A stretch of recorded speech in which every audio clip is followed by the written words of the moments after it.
Bienvenue sur notre chaîne. N'oubliez pas de vous abonner pour ne pas manquer les nouvelles vidéos. Bon visionnage. Alors que j'étais assis face à Dan dans ce petit café, des années après avoir disparu sans un mot, ses paroles m'ont frappé comme un éclair. L'affaire de Suzanne est devenue publique, elle a tout perdu. Émilie ne lui a pas parlé depuis, la blâmant pour tout, même pour ta disparition.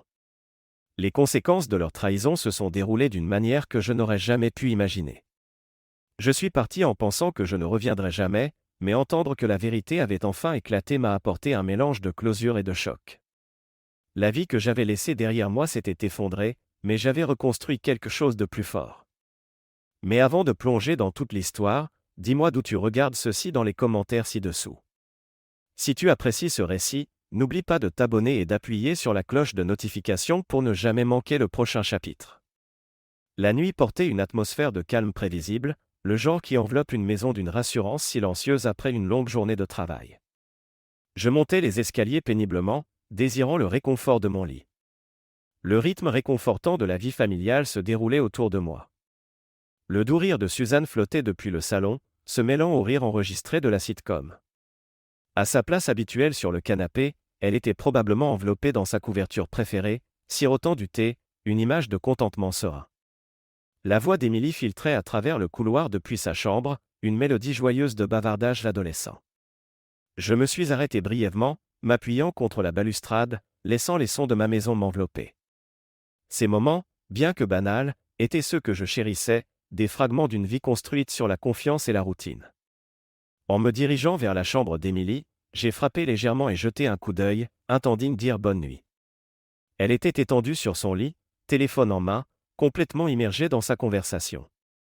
Son ton était décontracté, presque indifférent, alors qu'elle parlait, et elle a dit « Et maman était encore avec lui le week-end dernier ». Les mots restaient suspendus dans l'air, étranges et tranchants contre le fond de l'ordinaire. Mon cœur s'est arrêté, et une unease rampante a remplacé le calme. Que avait-elle dit? Et de qui parlait-elle? Je me suis figé devant la porte d'Émilie, ma main planant près du cadre, incertain si je devais avancer ou reculer. Le ton décontracté de ces mots résonnait encore dans mes oreilles, leur poids s'enfonçant lentement. Mon esprit s'emballait, désespéré de donner un sens à ce que je venais d'entendre. Maman était encore avec lui le week-end dernier. Les mots semblaient étrangers, déplacés dans le sanctuaire de notre maison, mais impossibles à ignorer. Je me suis penché plus près, prudent de rester inaperçu. Mon cœur battait fort dans ma poitrine, un battement assourdissant de dread. La voix d'Émilie, toujours légère et insouciante, continuait, chaque mot frappant comme un poignard. Oui, elle le voit depuis un moment maintenant. Elle n'essaie même plus de le cacher. J'ai senti l'air quitter mes poumons. Ce n'était pas seulement la possibilité d'une trahison, c'était la facilité avec laquelle ma fille en parlait, comme si c'était une partie acceptée de nos vies. Mes mains ont agrippé le bord du cadre de la porte, mes jointures devenant blanches alors que je luttais contre l'envie de faire irruption et d'exiger des réponses. Il me dit même de la couvrir parfois, a ajouté Émilie, sa voix tombant dans un murmure conspirateur, comme si papa demandait, il n'y croirait jamais de toute façon. Un rire amer lui a échappé, et quelque chose en moi s'est brisé. J'ai reculé rapidement, pressant mon poing contre ma bouche pour étouffer le son menaçant de s'échapper. Ma respiration était superficielle, irrégulière. Je ressentais un mélange inconnu d'émotions me traversant, le choc que cela se produise, la colère que je n'ai pas vu les signes, et une profonde tristesse qu'Émilie soit devenue partie du mensonge. J'ai reculé lentement, mon corps tremblant. Chaque pas semblait marcher sur du verre, tranchant et douloureux. Je me suis retiré dans le couloir, m'appuyant contre le mur pour me soutenir. La réalisation de ce que j'avais entendu commençait à se cristalliser, chaque pièce tombant en place comme un puzzle cruel que je ne pouvais pas défaire. Suzanne n'était pas juste ma femme, elle était l'encre de ma vie, la personne que je pensais connaître mieux que quiconque. Pourtant, j'étais là, debout dans les ombres de ma propre maison, écoutant ma fille confirmer avec désinvolture que Suzanne voyait quelqu'un d'autre. Et Émilie, ma Émilie, savait. Elle savait et avait choisi le silence, choisissant la loyauté envers sa mère plutôt que l'honnêteté envers moi. La trahison semblait plus profonde que tout ce que j'avais jamais connu. Ce n'était pas juste Suzanne qui avait brisé ma confiance, c'était ma fille, la personne que j'avais protégée, aimée et élevée pour valoriser la vérité avant tout. Cette trahison a coupé dans un endroit que je ne savais même pas exister, me laissant vide et brute. J'ai trébuché en descendant les escaliers, mon esprit tournant. Suzanne était assise sur le canapé, son visage illuminé par la lueur de la télévision. Elle riait de quelque chose à l'écran, son expression imperturbable, comme si rien au monde ne pouvait perturber sa paix. La voir si calme, si ordinaire, faisait chavirer mon estomac. Je me suis assis sur le bord du fauteuil de l'autre côté de la pièce, prenant soin de garder mon visage neutre. Les mots que je voulais dire brûlaient dans ma gorge, mais je les ai ravalés. Exploser maintenant sans preuve ne ferait que lui donner une échappatoire. Elle le nierait, le retournerait contre moi et me laisserait questionner ma propre santé mentale. Non, je ne pouvais pas laisser cela arriver. Au lieu de cela, je me suis forcé à rester assis là, silencieux et immobile. Alors que mon monde se défaisait. Mes yeux sont revenus vers elle, prenant chaque détail, la façon dont elle repliait ses jambes sous elle, le sourire facile jouant sur ses lèvres. Depuis combien de temps cela durait-il? Combien de fois avait-elle quitté cette maison en me mentant? Et combien de fois Émilie avait-elle été complice, tissant des histoires pour me garder dans l'obscurité? Cette nuit-là, je me suis allongé à côté d'elle, fixant le plafond, mes pensées un tourbillon de disbelief et de douleur. Sa respiration était régulière, paisible, comme si rien dans son monde n'avait changé. Mais pour moi, tout avait changé. La femme que j'avais aimée, en qui j'avais confiance et avec qui j'avais construit une vie était devenue une étrangère. Et Émilie, mon propre sang, avait choisi un camp, et ce n'était pas le mien. Ce n'était pas juste un laps momentané, c'était une façade soigneusement construite, maintenue par des mensonges et le silence. Alors que je restais allongé là, fixant l'obscurité, j'ai senti quelque chose se durcir en moi, une résolution à découvrir toute la vérité, peu importe à quel point cela serait douloureux. Je savais alors que je ne pouvais pas encore les confronter. J'avais besoin de plus que des mots, j'avais besoin de preuves. Alors que les heures s'étiraient dans le silence de la nuit, je me suis assis sur le bord du lit, mes mains serrées fort, fixant le sol. Suzanne était allongée à côté de moi, sa respiration lente et régulière, complètement inconsciente de la tempête qui faisait rage en moi. Ma poitrine semblait lourde, chaque respiration un struggle alors que je repassais les mots d'Émilie dans mon esprit. Oui, maman était encore avec lui le week-end dernier. La manière désinvolte dont elle l'avait dit, comme si c'était un détail banal, me déchirait. J'ai serré les poings, mes ongles s'enfonçant dans mes paumes jusqu'à ce que la douleur me ramène au présent. Confronter Suzanne maintenant, la réveiller et exiger des réponses était tentant, mais qu'est-ce que cela accomplirait? Elle le nierait, elle déformerait la vérité, m'accuserait de surréagir et me laisserait avec plus de questions que de réponses. Je ne pouvais pas la laisser contrôler le récit. J'avais besoin de preuves, quelque chose d'irréfutable. Mes pensées ont dérivé vers la vie que nous avions construite ensemble. Je me souvenais vivement de notre jour de mariage, la manière dont elle souriait alors que nous échangions nos vœux, la chaleur dans ses yeux que je croyais destinés uniquement à moi. Je pensais aux nuits que nous passions à rêver de notre avenir, imaginant la famille que nous élèverions, la maison que nous créerions. Chaque souvenir semblait maintenant une cruelle plaisanterie, ternie par la révélation de sa trahison. Je me suis frotté les tempes, essayant de calmer les souvenirs, mais ils venaient sans y être invités. Je la voyais tenant Émilie bébé, son visage rayonnant d'amour et de fierté. Je me souvenais des anniversaires que nous organisions ensemble, des vacances passées en famille, des innombrables petits moments qui m'avaient fait croire en nous. Combien de cela avait été réel? Depuis combien de temps me mentait-elle tout en prétendant partager ces moments? La trahison n'était pas juste à propos de l'affaire, c'était l'éclatement de la confiance que nous avions passé des années à construire. Et Émilie, ma fille, la pensée qu'elle savait, qu'elle aidait activement Suzanne à cacher cela, coupait plus profondément que je ne l'avais cru possible. J'avais toujours été son protecteur, son guide. Je lui avais appris à valoriser l'honnêteté, à défendre ce qui était juste. Pourtant, face à ce choix, elle avait choisi la tromperie de sa mère plutôt que moi. Je me suis levé et j'ai marché jusqu'à la fenêtre, fixant l'obscurité. La faible lueur des lampadaires illuminait la route vide, un contraste frappant avec le chaos en moi. Je pensais aux nuits où Suzanne sortait, me disant qu'elle rencontrait des amis ou assistait à des événements. Je ne l'avais jamais questionnée, jamais douté de ses mots. Ma confiance avait été implicite, inébranlable. Maintenant, cette confiance semblait une faiblesse, un point aveugle qu'elle avait exploité. J'ai senti un sourire amer tirer sur mes lèvres. Elle avait bien joué son rôle, tissant ses mensonges si parfaitement dans nos vies que je n'avais jamais vu les fissures. Mais maintenant, je voyais tout. J'ai résolu de garder mon silence pour l'instant. Une confrontation sans preuve lui donnerait un avantage. Elle pourrait rejeter mes soupçons, manipuler le récit et me faire douter de mes propres instincts. Je ne laisserai pas cela arriver.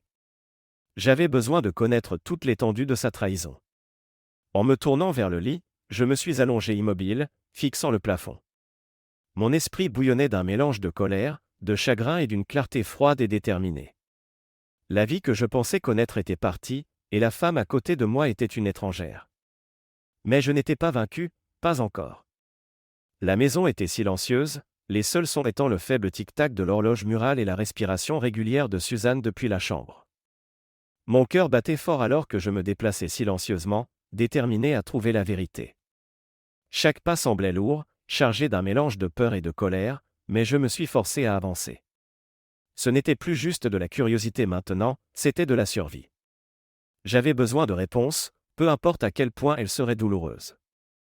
J'ai commencé dans son bureau, un petit espace niché dans un coin de la maison, un endroit où j'entrais rarement, respectant sa vie privée comme je l'avais toujours fait. Ce soir, cependant, la vie privée n'était plus une option. Mes mains tremblaient légèrement alors que j'ouvrais le premier tiroir, fouillant parmi des objets banals, stylos, bloc-notes, enveloppes non ouvertes. Rien d'inhabituel. Dans le deuxième tiroir, caché sous une pile de papier, je l'ai trouvé, un reçu pour un restaurant de l'autre côté de la ville. La date m'a immédiatement sauté aux yeux. C'était d'une nuit où elle m'avait dit qu'elle sortait avec des amis.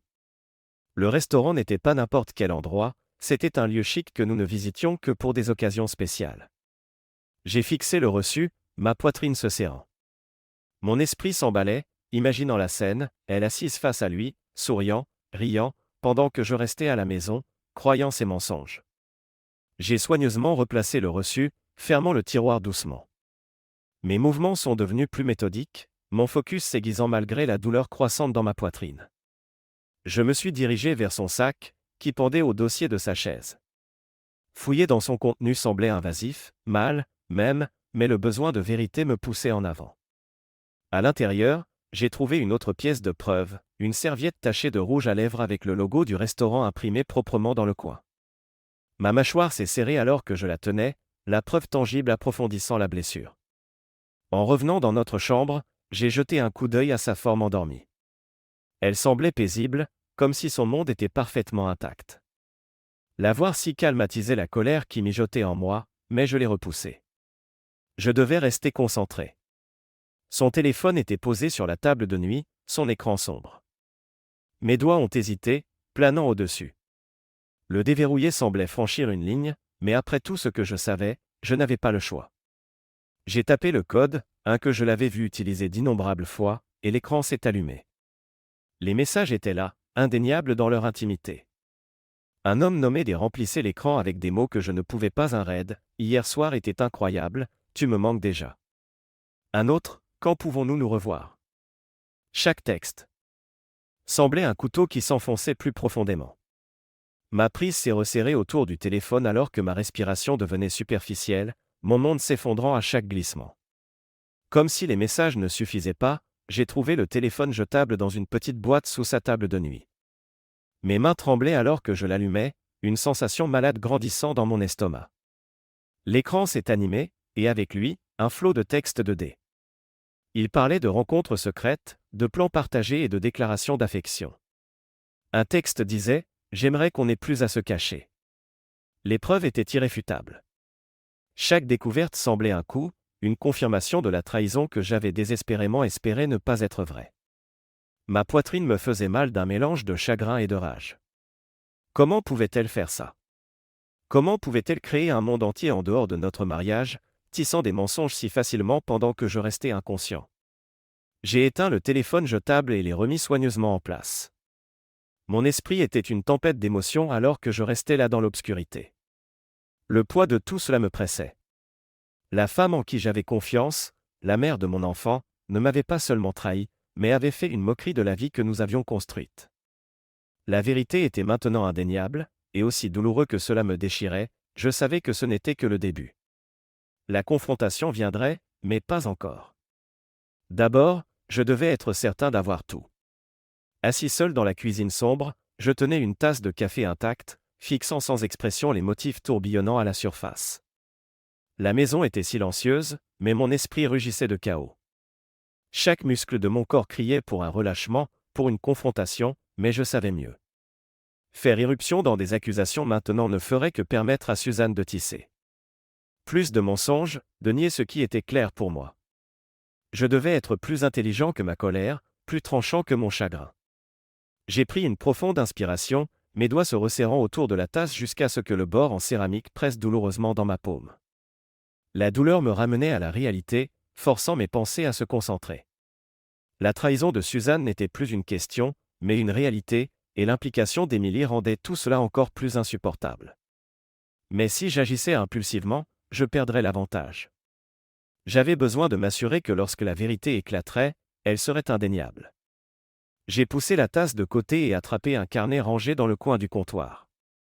D'une main ferme, j'ai commencé à écrire les détails, les reçus, les messages, les dates, les heures, tout ce que j'avais découvert. Chaque mot semblait un poids ajouté à ma poitrine, mais c'était nécessaire. C'était ma preuve, mon bouclier contre ces inévitables dénis. Les souvenirs de notre vie ensemble refaisaient surface alors que j'écrivais. Je pensais à la première fois où nous avions ramené Émilie de l'hôpital, le sourire larmoyant de Suzanne alors qu'elle la tenait près d'elle. Je me souvenais des soirées tranquilles passées à planifier des vacances, riant de petites blagues et sentant que le monde extérieur ne pouvait pas nous toucher. Maintenant, chacun de ces moments semblait empoisonné, une cruelle illusion cachant les fissures sous la surface.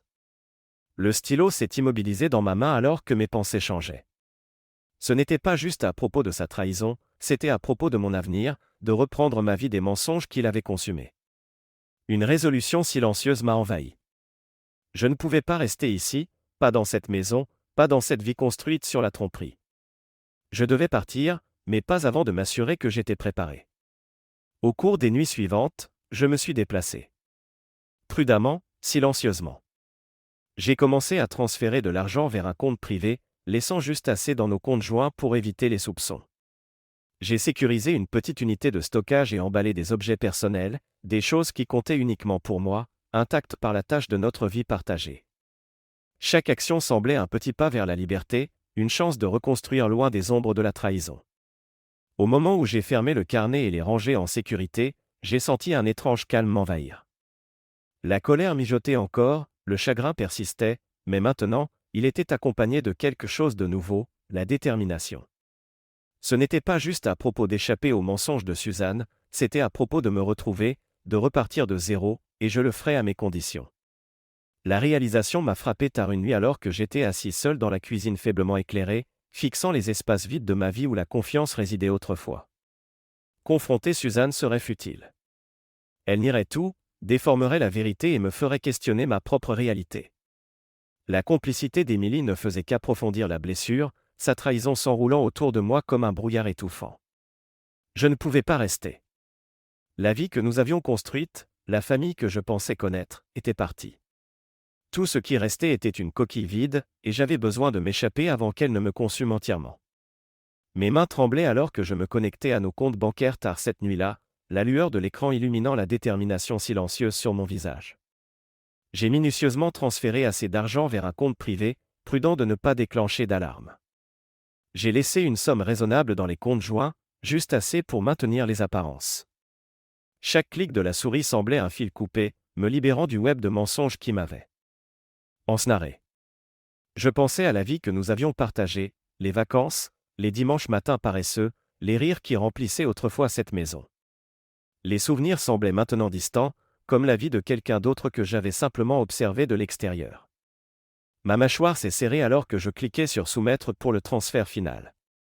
Ce n'était pas juste à propos de l'argent, c'était à propos de reprendre le contrôle de mon propre avenir. Dans les jours qui ont suivi, je me suis déplacé comme une ombre dans ma propre maison.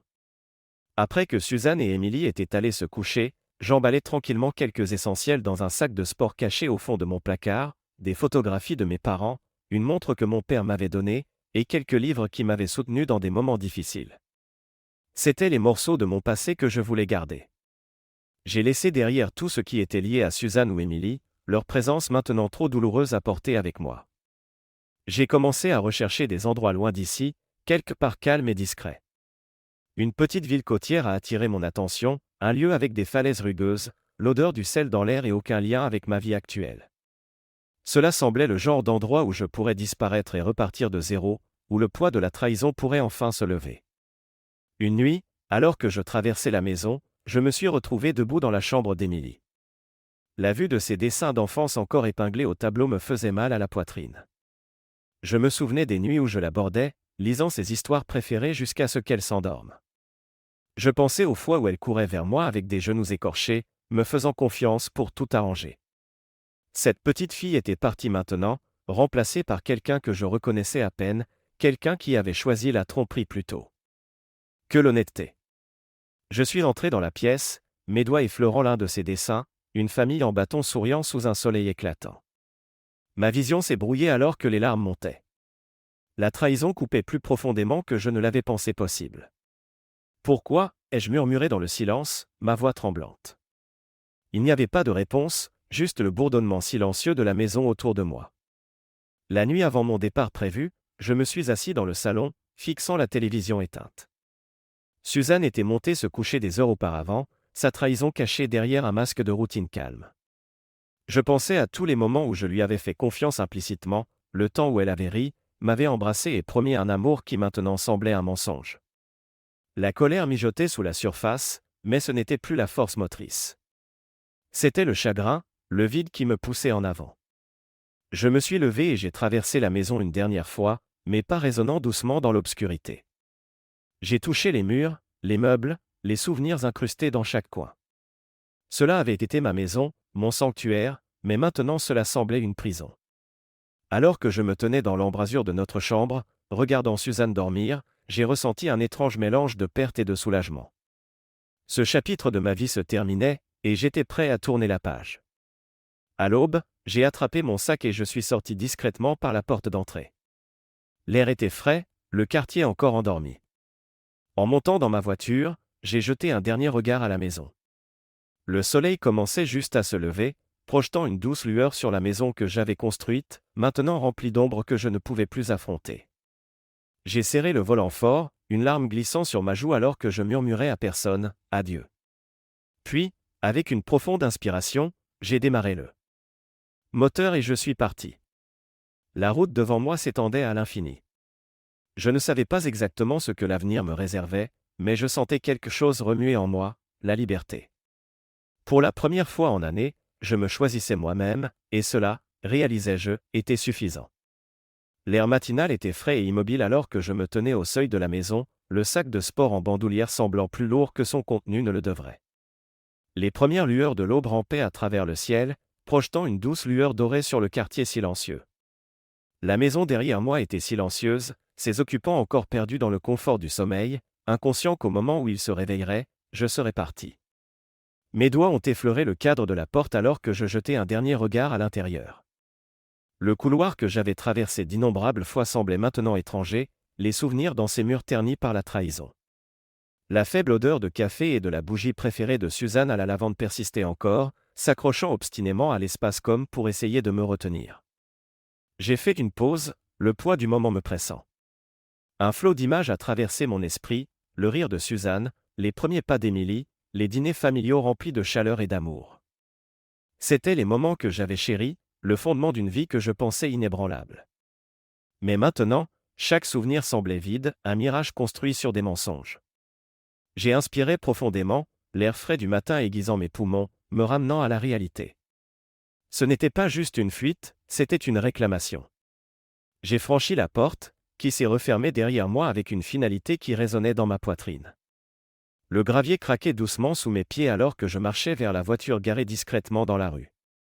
J'ai placé le sac sur le siège passager et me suis glissé derrière le volant, agrippant le volant fermement pendant un moment. Je suis simplement resté assis là, fixant la route vide devant moi, l'énormité de ma décision s'enfonçant en moi. Une larme a glissé sur ma joue, inattendue mais bienvenue, portant le poids des années que je laissais derrière moi. Je ne l'ai pas essuyée. Ce mélange de tristesse et de libération était à moi, un testament à la fois de la douleur de la trahison et de la force qu'il a fallu pour partir. Avec une profonde inspiration, j'ai tourné la clé dans le contact, la voiture bourdonnant à la vie. La route s'étendait devant moi, infinie et incertaine, mais remplie de possibilités. Alors que je m'éloignais, la maison devenait plus petite dans le rétroviseur, son contour s'estompant dans la brume matinale. Je n'ai pas regardé en arrière encore. C'était mon moment d'avancer, de laisser derrière les ombres et de marcher dans la lumière d'un nouveau commencement. La petite ville côtière m'a accueilli avec un charme silencieux qui a immédiatement commencé à réparer les fractures dans mon âme. C'était le genre d'endroit où la vie avançait lentement, où les matins commençaient avec le bruit des vagues s'écrasant contre le rivage et les soirées se terminaient avec le soleil plongeant dans un horizon sans fin. La brise chargée de sel semblait un baume, portant avec elle une promesse de paix et de simplicité que je n'avais pas ressentie depuis des années. Mon appartement était modeste, perché sur une colline avec une vue sur l'océan qui semblait s'étendre à l'infini. Il était peu meublé au début, juste un lit, une table et une chaise unique, mais c'était assez. Pour la première fois en ce qui semblait une éternité, j'appréciais le silence, pas de conversation murmurée derrière des portes fermées, pas de mensonges cachés à la vue de tous, juste moi, le son des vagues et la liberté de reconstruire à mes propres conditions. Les matins sont devenus des rituels sacrés. Je me réveillais tôt, préparais une tasse de café fort et m'asseyais sur le petit balcon surplombant l'eau. Le tiraillement rythmique de la marée reflétait ma respiration, régulière et calme, lavant l'amertume qui m'avait autrefois consumé. Avec chaque lever de soleil, l'emprise de mon passé se relâchait, laissant place à quelque chose de nouveau. Alors que les jours se transformaient en semaines, je me suis retrouvé attiré par les sentiers qui serpentaient à travers les falaises et les forêts entourant la ville. La randonnée est devenue mon évasion, une manière de me perdre dans la beauté du monde naturel. Le craquement du gravier sous mes pieds, l'odeur du pin et le cri lointain des mouettes me rappelaient que la vie, malgré ses blessures, continuait. Chaque pas en avant sur ces sentiers semblait un pas loin de l'homme que j'avais été, piégé dans la trahison et la colère. La photographie, un hobby que j'avais longtemps abandonné, a également retrouvé sa place dans ma vie.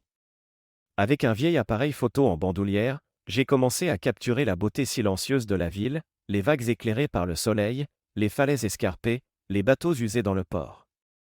L'acte de cadrer chaque cliché apportait un sentiment de contrôle et de clarté, une manière de voir le monde à travers une nouvelle lentille. Malgré mon désir initial de solitude, la communauté de la ville a commencé à m'attirer. Cela a commencé petit, un voisin me saluant alors que je passais, le barista du café local se souvenant de ma commande. Ces interactions simples semblaient étrangères au début, mais elles ont ébréché les murs que j'avais construits autour de moi. Lentement, je me suis permis de m'engager. J'ai rejoint un groupe de photographie locale, initialement pour partager mon travail, mais finalement pour connecter avec d'autres qui partageaient ma passion. Les membres du groupe étaient gentils, leur rire contagieux. Et leurs histoires un rappel que chacun portait des fardeaux. Ils ne fouillaient pas dans mon passé, et je ne l'offrais pas, mais leur chaleur suffisait à me faire sentir vu à nouveau. À travers le groupe, j'ai rencontré Claire. Elle était une artiste locale avec un esprit vif et un sourire qui semblait éclaircir même les jours les plus sombres. Nous nous sommes liés lors de randonnées partagées et de longues conversations sur l'art, la vie et la résilience silencieuse qu'il fallait pour repartir de zéro. Avec Claire, il n'y avait pas de prétention, pas d'attente. Elle ne connaissait pas les cicatrices que je portais, mais elle me traitait comme si elles n'importaient pas. Pour la première fois en année, j'ai senti une lueur de quelque chose que je ne m'étais pas permis de ressentir, l'espoir. La vie dans la ville côtière n'était pas parfaite, mais elle était réelle. La douleur de la trahison persistait encore dans les moments calmes, comme un écho distant, mais elle ne me définissait plus. Au lieu de cela, mes jours étaient remplis de la liberté de simplement exister, de faire des choix sans le poids de la tromperie suspendue au-dessus de moi. Je pouvais marcher sur la plage au coucher du soleil, sentir le sable sous mes pieds et savoir que j'étais exactement là où je devais être. Les amitiés que j'ai formées étaient genuines, non ternies par des mensonges, et les hobbies que j'ai embrassés apportaient une joie que je n'avais pas ressentie depuis des années. Chaque jour qui passait solidifiait la réalisation que j'avais laissé derrière non seulement une vie de trahison, mais une version de moi-même qui ne me servait plus. Alors que je me tenais sur la falaise un soir, regardant le soleil fondre dans l'océan, j'ai ressenti un profond sentiment de paix. Les vagues s'écrasaient en bas, implacables et inflexibles, un rappel que même après la tempête, la vie continue. J'avais survécu, et plus encore, je m'étais retrouvé.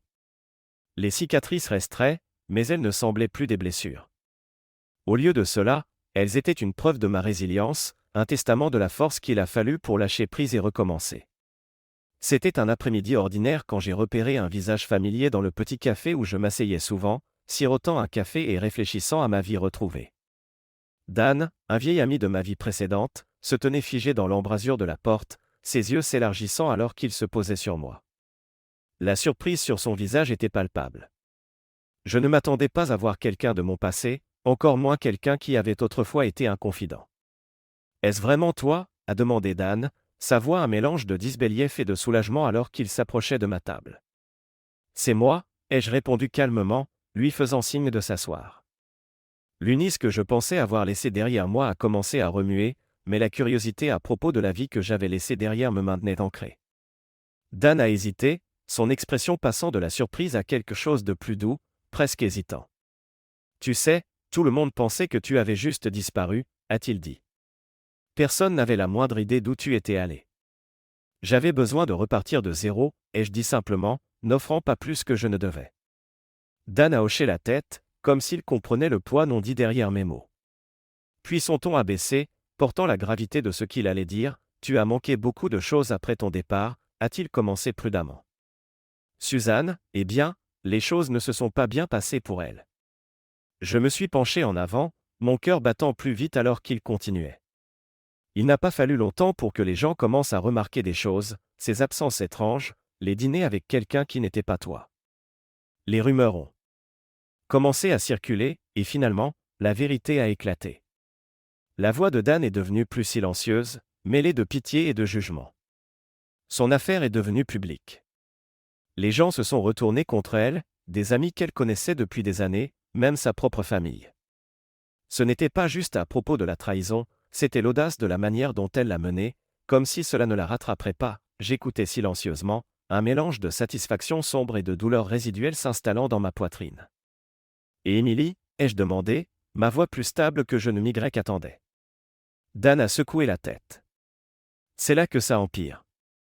Émilie a blâmé Suzanne pour tout, ton départ, les retombées. Elles ont eu une énorme dispute, d'après ce que j'ai entendu. Émilie ne pouvait pas lui pardonner de l'avoir entraînée dans les mensonges. Elle a déménagé après son diplôme et n'a pas parlé à Suzanne depuis. L'image de ma fille coupant les ponts avec sa mère a touché une corde que je n'avais pas anticipée. J'ai ressenti une pointe de tristesse pour Émilie, pour le poids qu'elle devait avoir porté, mais une autre partie de moi reconnaissait que c'était le coup de la trahison. Les choix de Suzanne avaient brisé tout ce qu'elle tenait cher. Dan a soupiré, son regard stable. Suzanne est seule maintenant, pas d'amis, pas de famille. Quelle que soit la vie qu'elle pensait construire, elle est partie. J'ai hoché la tête lentement, absorbant ces mots. Les retombées n'étaient pas juste une conséquence, c'était la conclusion inévitable d'un web de mensonges qui ne pouvait plus tenir. Alors que Dan parlait de l'isolement de Suzanne et de l'éloignement d'Émilie, je ne ressentais aucune joie dans leur souffrance, seulement inclosure. Leur choix les avait menés ici, et j'étais parti.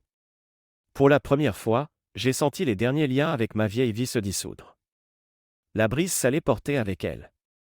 Un sentiment de renouveau alors que je marchais le long de la plage au coucher du soleil, les vagues léchant le rivage dans un rythme qui correspondait à mes respirations régulières. Cela faisait des mois que j'avais laissé derrière la vie qui voulait m'enserrer, et maintenant, debout ici avec l'horizon s'étendant sans fin devant moi, je sentais le poids de ce passé s'évanouir. Les cicatrices de la trahison étaient encore là, de faibles rappels d'une douleur que je pensais autrefois insurmontable, mais elles ne me définissaient plus. Au lieu de cela, elles étaient devenues des marqueurs de croissance, un testament de la résilience que j'avais découverte en moi. Chaque jour dans cette petite ville côtière apportait un sentiment de paix qui m'était autrefois étranger. La solitude qui avait initialement semblé une évasion s'était transformée en quelque chose de plus profond, un espace silencieux pour redécouvrir qui j'étais en dehors des rôles que j'avais joués en tant que mari et père. Je passais mes matins à randonner sur des sentiers qui serpentaient à travers les falaises et les forêts, l'air frais éclaircissant mon esprit et me remplissant d'un sentiment de but. Mes après-midi étaient souvent consacrés à la photographie, capturant le monde autour de moi à travers une lentille qui semblait refléter ma propre perspective changeante. La vie ici était simple, mais elle était mienne. Malgré mon hésitation initiale à m'engager avec la communauté, la chaleur des gens autour de moi a graduellement commencé à m'attirer. Je me suis retrouvé à m'attarder plus longtemps au café local, échangeant des plaisanteries qui se transformaient en conversations genuines. Rejoindre le groupe de photographie avait été un tournant, une décision qui non seulement avait ravivé une passion que je pensais avoir perdue, mais m'avait aussi présenté à des gens qui me voyaient tel que j'étais maintenant, pas comme un homme défini par son passé. C'est là que j'ai rencontré Claire. Elle était assise à la lisière du groupe lors d'une réunion, son rire facile et sa présence magnétique sans effort. Elle était une artiste, ses doigts souvent tachés de peinture, et sa perspective sur le monde était rafraîchissante et ancrée. Nous avons commencé à parler lors des sorties du groupe, nos conversations coulant naturellement de l'art à la vie aux petites choses qui nous faisaient rire. Claire avait une manière incanée de me mettre à l'aise, comme si elle comprenait instinctivement les murs que j'avais construits autour de moi et n'avait aucune intention de les pousser avant que je sois prêt. Elle ne fouillait pas dans mon passé, mais écoutait ouvertement quand je choisissais de partager des morceaux de celui-ci. Son empathie n'était pas performative, elle était genuine, silencieuse et inébranlable. Un soir, après une marche photographique qui s'est terminée avec nous assis sur un promontoire rocheux surplombant l'océan, je me suis retrouvé à partager plus avec elle que je n'avais prévu. J'ai parlé de la trahison que j'avais endurée, de la douleur de laisser derrière la vie que j'avais construite, et du struggle pour me reconstruire. Claire n'a pas interrompu ni offert de platitude. Elle a simplement placé sa main sur la mienne, son toucher me ramenant au présent. On dirait que tu as parcouru tellement de chemin, a-t-elle dit doucement, et le fait que tu sois ici, que tu aies retrouvé la beauté, en dit plus sur ta force que n'importe quoi d'autre. Ces mots sont restés avec moi longtemps après que nous nous soyons séparés ce soir-là. Pour la première fois, j'ai senti la possibilité de quelque chose de nouveau, une connexion non ternie par des mensonges ou de la douleur. Ce n'était pas à propos de remplacer ce que j'avais perdu, mais d'embrasser ce qui m'attendait. L'homme qui était parti de sa vieille vie ce matin-là semblait maintenant un souvenir lointain. Debout sur la plage alors que les vagues s'écrasaient à mes pieds, j'ai réalisé que la liberté que j'avais cherchée n'était pas juste de la trahison, mais de la version de moi-même qui avait été alourdie par elle. Avec Claire, avec cette ville, et avec la vie que je construisais à nouveau, je sentais enfin de l'espoir, une flamme silencieuse et stable éclairant le chemin devant moi. Le soleil plongeait plus bas sur l'horizon, projetant le ciel dans des teintes d'ambre et de lavande alors que je me tenais pieds nus sur le sable frais. Le rythme régulier des vagues résonnait dans ma poitrine, un rappel constant des cycles inflexibles de la vie, début, fin, et les espaces entre les deux. Cet endroit était devenu mon sanctuaire, un lieu où le passé semblait distant et le présent tangible. Alors que je fixais l'océan, son étendue sans fin reflétait le voyage que j'avais parcouru. La douleur de la trahison, autrefois une blessure brûlante, s'était adoucie en quelque chose de moins tranchant, une cicatrice qui racontait une histoire mais ne faisait plus mal au toucher. Je pensais à Suzanne et Émilie, non avec colère ou tristesse, mais avec une acceptation silencieuse. Elles faisaient partie du tissu de ma vie, des fils qui s'étaient défaits mais avaient encore façonné qui j'étais. Je porterais toujours ces souvenirs, mais ils ne me définissaient plus. Pendant si longtemps, je m'étais accroché à l'illusion du contrôle, la croyance que l'amour, la loyauté et la confiance étaient des liens incassables. Quand ils se sont brisés, j'ai pensé que je m'étais perdu aussi. Mais dans l'après-coup, j'ai découvert quelque chose d'inattendu, la force, pas celle née de la défiance ou de la colère, mais la résilience silencieuse qui vient de l'endurance, de se relever quand le monde essaie de vous abattre. Mes pensées ont dérivé vers la vie que j'avais reconstruite ici, les matins passés à chasser la lumière avec mon appareil photo, les randonnées qui éclaircissaient mon esprit, et les connexions que j'avais forgées. Et puis il y avait Claire, une présence qui semblait stable et vraie, non alourdie par le poids de mon passé. Elle me rappelait qu'il était possible de faire confiance à nouveau, d'espérer sans peur. J'ai souri à la pensée d'elle, une chaleur fleurissant dans ma poitrine qui semblait à la fois étrangère et familière. Alors que la dernière lueur du soleil plongeait sous l'horizon, un profond sentiment de paix s'est installé sur moi. L'océan devant moi était vaste et imprévisible, tout comme la vie elle-même. Je ne savais pas ce qui m'attendait, mais pour la première fois, cette incertitude ne me faisait pas peur. Elle semblait libératrice.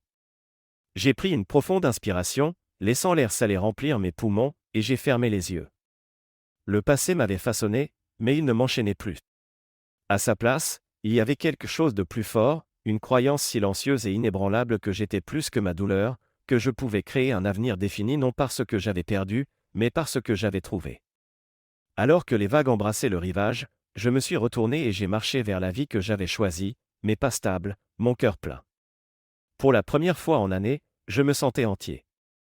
Merci de regarder et n'oubliez pas de vous abonner pour ne pas manquer les nouvelles histoires.